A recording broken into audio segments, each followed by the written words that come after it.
Okay, so I'm just getting ready to go. Got my motorcycling glasses on. These fit in my helmet a little better than my other ones, which are a little better. I didn't know a prescription. But anyways, this is a little idea of what I do just to go to a little motorcycle ride. Yeah, I'll flip the camera here. So here's one of two bags I have, and they're both backpacks. One's like a male kind of bag. It's smaller, over one shoulder kind of thing. And I got this one, which is a small backpack, which is just good for every day. If I'm on my motorcycle going very far, I take this. I got this pouch here. I keep some emergency gabapentin. It's great for nerve pain. If you've got a pinched spinal column, gabapentin can be your friend. I'm anti-drug, but sometimes you got to. And I go through as little ibuprofen as I have to, but it's a fair bit. And I'm super, super careful with it. And I got a big consultation from my primary care before I came to Thailand on exactly and as expertly as possible how to use it and not use it. So I feel comfortable with that. I've got 2 sealed cups. This is the bigger one. This one holds my whey protein, which I rely on almost every day. And then in here, I got my workout shorts. I got my notebook. I keep a power bank and a cable or 2. And then down in here, I have, I always keep like a handkerchief and a kind of a balaclava kind of thing, you know, I can use as a mask. Also as a sunscreen for my fat little old face. A multi-charger. I got a single charger in my small bag. This one's got a 4-gang, which is nice. And then, oh yeah, and I got my manual earbuds and some other manual cables in this old earbud case.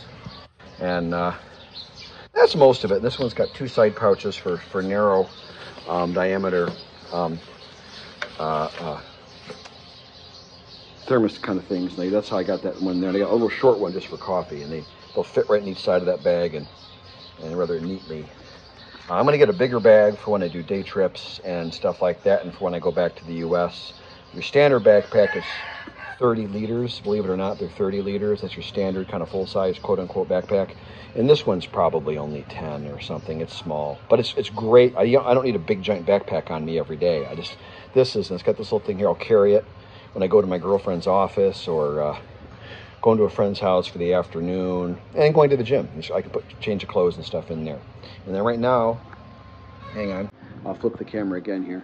And right now I've got on my motorcycle pants, which are armored. It's a heavy cloth. I got knee armor, hip armor. I've added some padding inside the hip armor. This isn't relying on the hip armor. This is just a bunch of phony baloney foam I got from something.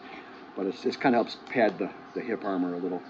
And then these are really heavy duty. And just in case you ever do go down, and thank God the speed limits are low here. And I've got an armored, invented Honda jacket. These are all really cheap. All the stuff here is really cheap. I'll probably buy some better armor. They got this new stuff now, non-Newtonian fluid armor. I don't understand.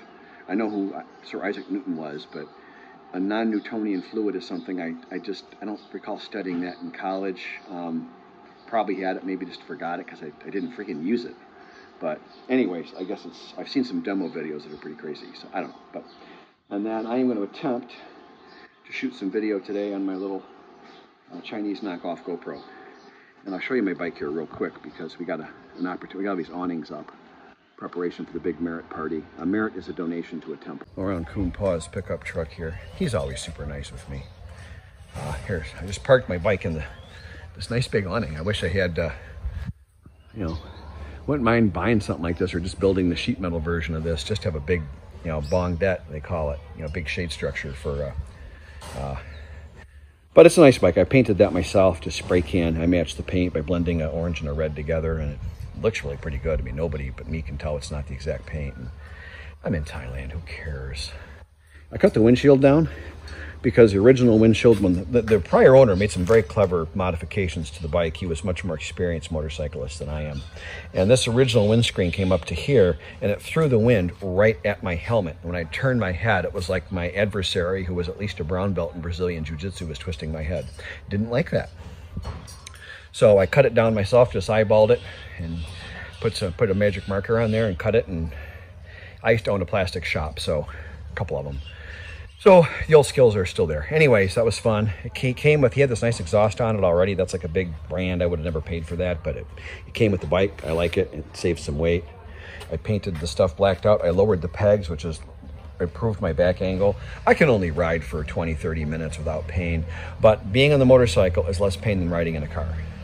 I think because, and I did the seat. I put a gel pad and I scooped the seat out.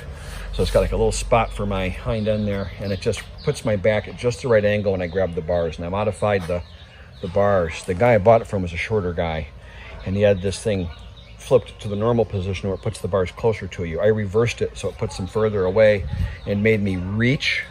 And in doing that, it straightened my back out. And by dropping the foot, if you got a bad back, I dropped the foot pegs and put the bars more up and more forward. And it kind of took my back from this and kind of straightened it. So it was like this, now it's like this. And much more comfortable for my spine. And I can do up to like a half hour. And then on this side over here, another good modification for a motorcycle here for older guys, I think, is I went with a 10% smaller rear sprocket, which lowered the RPM 10%. And it's shocking the difference that makes. Every forum said that was an awesome change. And it's true. Like, the whole bike just relaxes. And then 10% gearing up, that's in every gear. So it effectively spreads all your gears out 10% more. So it really helps the bike. Really helps the bike. And then I made my own tail tidy because I'm on a budget and I don't like spending and wasting money. And so I just went to a local welder here in town that Kun Pa knew the guy. He did a really great job, charged me $3 for the welding.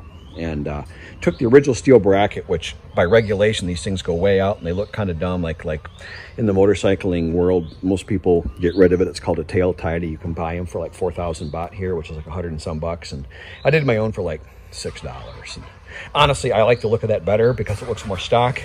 And I put 2 super bright LEDs in the back. When I turn that on, those are really bright. Hang on. I think if I just turn the bike on, yeah.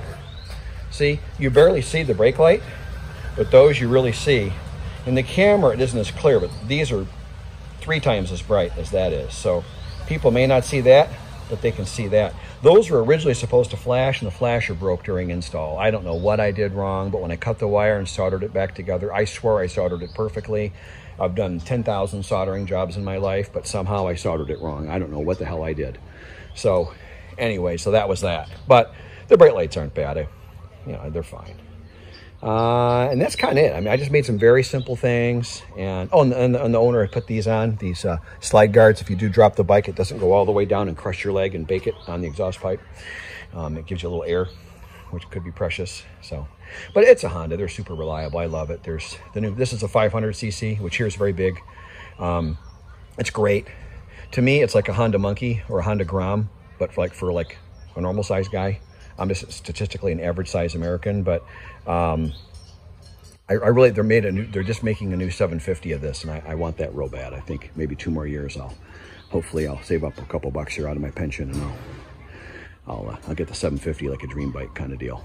I always kind of wanted a Honda 750. I just buddy of my dad's had one when I was a kid. I guess I thought it was cool. It's got a little dash, but it's kind of basic, but it's got your basics in there. So anyway, and I adjust the mirrors very carefully to watch for traffic. The Thais on the highway will dive bomb you.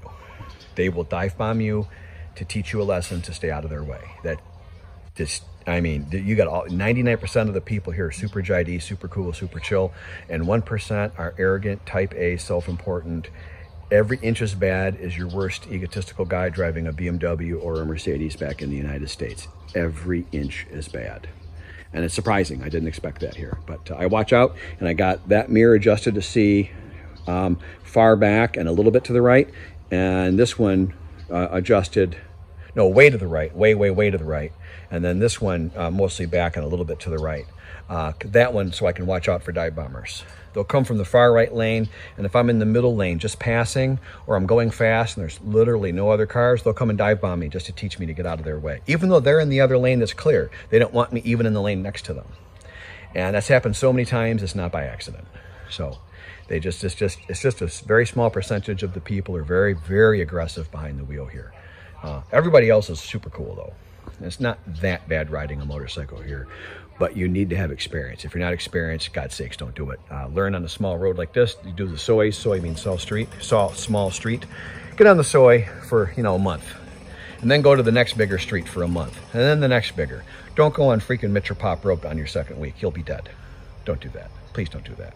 That's sort of how I do it every day. I have a couple different bags I use to carry supplies with me, you know, medicine, and if you need a mask, or because there's still masks indoors you're supposed to wear, you know, stuff like that. It's just really handy. If I'm reading a book, I'll stuff a book in there, you know, and then a little impromptu tour of my motorcycle and a little thought on motorcycling. It is a great way to get around in Thailand. The weather is so ideal for motorcycling.